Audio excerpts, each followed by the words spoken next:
صحابہ کے بارے میں شکوک و شبہات میں ڈالنا، یہ سوائے منافقین کے اور کوئی نہیں کر سکتا ہے۔ کسی نے عثمان غنی سے کہا کہ آپ جنگ بدر میں نہیں گئے تھے،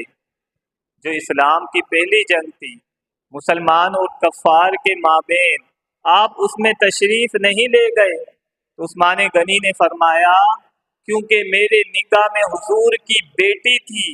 حضرت رقیہ بیمار تھی، میں ان کی تیمار داری کر رہا تھا، اللہ کے رسول نے مجھے رخصت دی تھی، یہاں تک کہ مال غنیمت جو جنگ سے ملا تھا اللہ کے رسول نے مجھے وہ بھی عطا فرمایا تھا۔ یعنی رسول پاک صلی اللہ علیہ وسلم عثمان غنی رضی اللہ تعالی عنہ کو جنگ بدر میں گویا کہ شامل فرما رہے تھے، جبھی آپ مال غنیمت عطا فرما رہے تھے۔ کسی نے کہا